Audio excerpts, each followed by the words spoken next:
Hello everyone and welcome back to the channel. I of course am Carl, your host with the most. And I did want to get you guys another video for this weekend. I know we had one a few days ago and I'm going to try to get another one sometime this week done.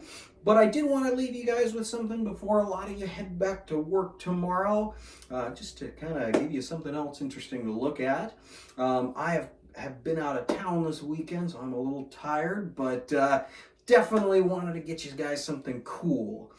So for today, for my first vacuum exposition video, I decided to do one of my absolute favorites and probably one of the most rare in my collection, the 1936 Kenmore Imperial Model 9802, affectionately known as the Bugeye. I've also heard it been called the Batwing, because this front headlight assembly was very similar to those on bicycles as well as air cleaners on cars around that same time period.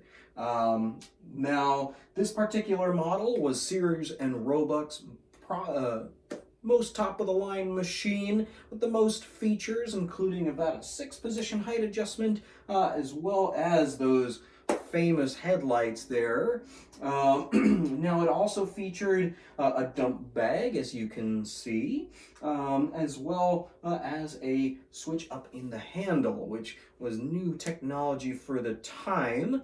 I mean, you gotta remember, around this same time, probably about 20 to 30 years before, we were still beating dirt out of our rugs with sticks. So height adjustments and stuff like that was really a new thing, top of the line. Even today, you know, a lot of vacuums don't even have height adjustments, or they have self-leveling and auto-adjusting height adjustments, which you don't even have to worry about changing the height on to get on your rug. Technology, I tell you. But this particular machine has a little bit of provenance that we're going to go over later, as well as some, I have some ads as well as some pictures of this machine previous to my restoration of it.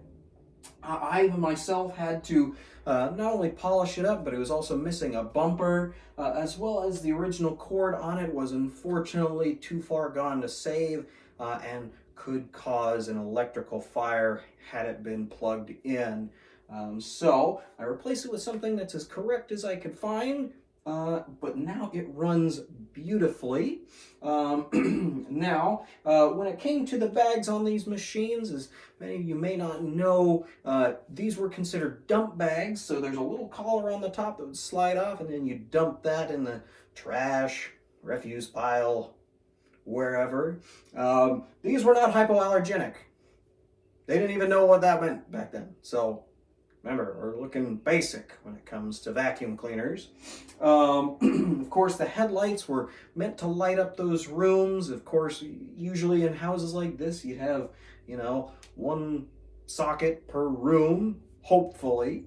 So you'd oftentimes have to unplug the lamp to plug the vacuum in. Of course, that's why headlights were put on vacuum cleaners. But either way, I'm going to change the camera angle so you guys can see this thing glide across the floor, as well as get those lights glowing. And we will get that in just a sec here. All right, here we go.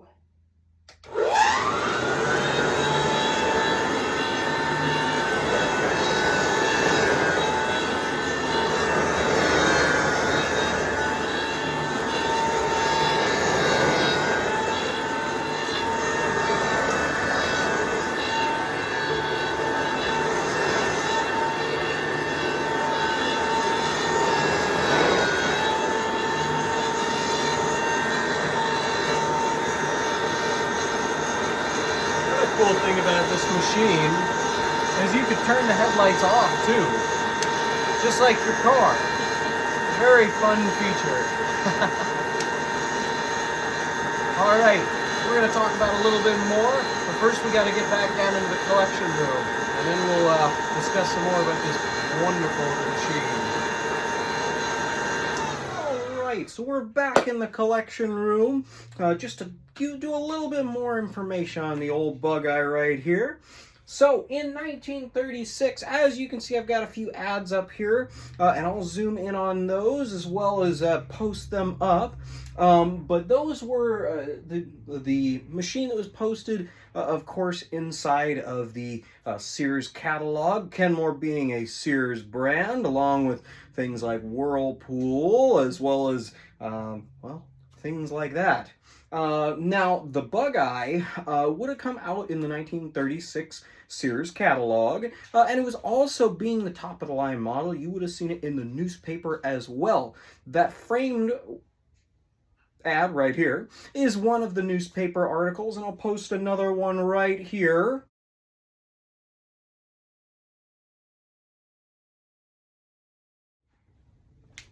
As well as a few other localized newspapers as well. The Sears store, of course, was usually where you bought everything, so you would see it in almost every newspaper advertising something.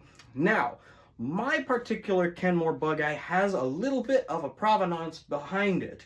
Now, in terms of the original owner, not sure exactly who that first owner was.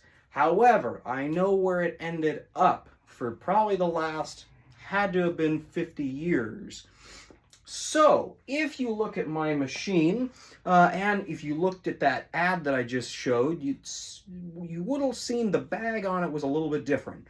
Mine's kind of like a drab army green color, so it's not original. Also, the cord on mine was pretty well shocked when I got it, and it would have given me a shock had I tried to use it. So, for safety purposes, of course, I decided to replace it when servicing and restoring that particular machine. Now, and I did the best I could to find a correct looking plug, correct looking cord, while trying to keep the machine as original as possible. The good thing is mine's handle was all intact still, as well as it just existed. These machines are very rare. You have to be thinking, this is the mid-30s time frame. We were about to go to war in a few more years with World War II. Scrap was in full swing at this time. And stuff like this would have easily been thrown away, crushed, smashed, and made into something not too much later. There's a lot of my collection that's actually like that, so we're going to, of course, talk about that even more. But I leave it this way for a really good reason. Now, if you look up right there, that is an ad from the ESCO vacuum cleaner parts catalog. Now, that was the top ordering catalog for many dealers as well as vacuum cleaner repair shops throughout the past 50, 60 years. They used to send out big catalogs, and if you were a parts supplier, or not supplier, but if you were ordering parts, if you were fixing vacuum cleaners, if you owned a shop, you had that catalog and you were ordering whatever you needed. Belts, bags, fans, you name it. Now, the reason why that's significant, and I'm going to show some pictures here after I get done talking about it, just to kind of show where this vacuum came from. Now, when I first found this vacuum cleaner, it was not actually found by me. I bought this from Kyle Critchbaum, who is also a vacuum cleaner collector. You can look him up. Super nice guy. He was willing to sell me this machine. Now, when Kyle found it, this had been advertised on our collector website, vacuumland.org. And basically there was a huge collection of vacuum cleaners that had been offered for sale that were in a barn. Now, usually when a vacuum is stored in a barn, it is pretty well toasted or needs extensive restoration. Now, for me, I don't mind taking on those projects, which is why I went ahead and decided to get this one when I saw that it was in the pictures.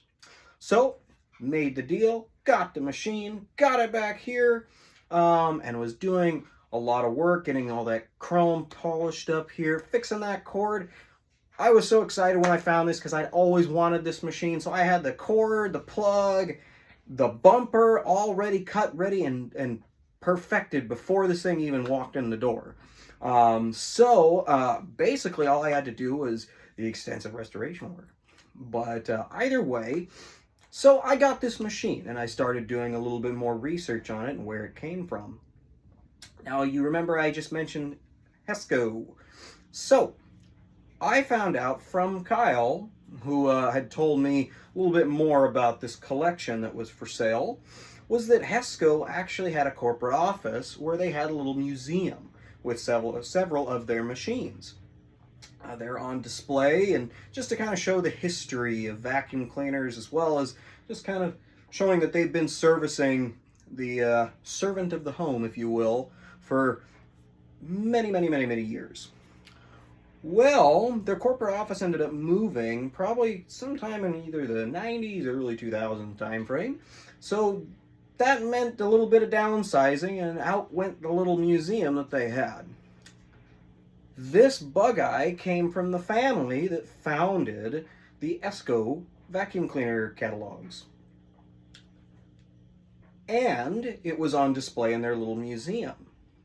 Now, I'm going to go ahead and show this ad a little bit more closely.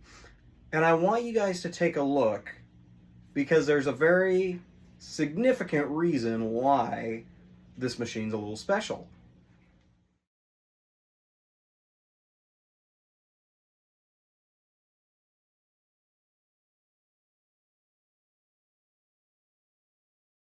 So, in looking at that picture, you'll see down in the middle is a Kenmore Imperial Bugeye.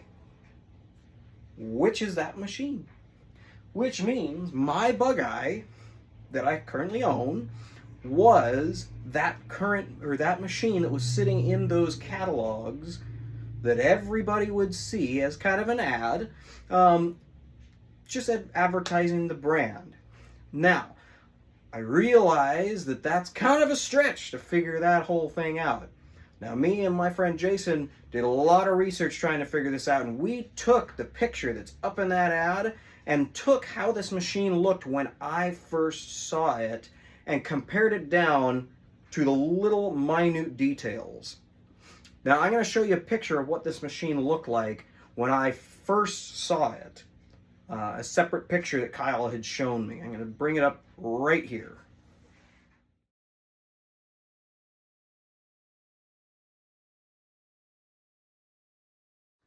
Now, as you can see, this machine was missing a bumper. The cord was pretty well shot. The bag, of course, was not original, but it had a little rubber stopper on the side. If you looked at that picture, exact same thing. If you look at the ad, there's no cord pictured, because the original cord was so badly shot and falling apart, they probably just separated it out from that picture just so it didn't look pretty tatty. Now, that is what I have on my Kenmore Imperial Bugeye. Of course, if you have any questions, feel free to give me a shout. I love talking about this machine. It's been one of my absolute favorites. When it came to the restoration on it, it was just a blast. The thing about these old machines is sometimes it's hard to get parts for them. Of course, I was able to source a cord and a bumper, as well as a few other things, but these are things that are not always the easiest to find or fix. The bag especially being something that, while I'm not going to be replacing, if I was trying to, it would be very difficult.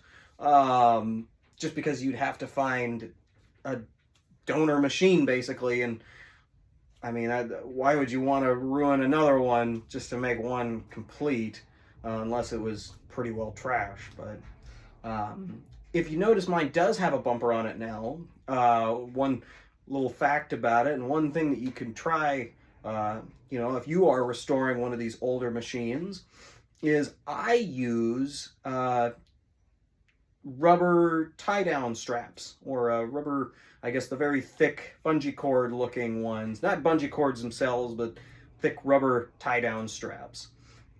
Usually you can find them at your local auto parts store. I think I ordered a bunch of them from Amazon in a pack for like $10.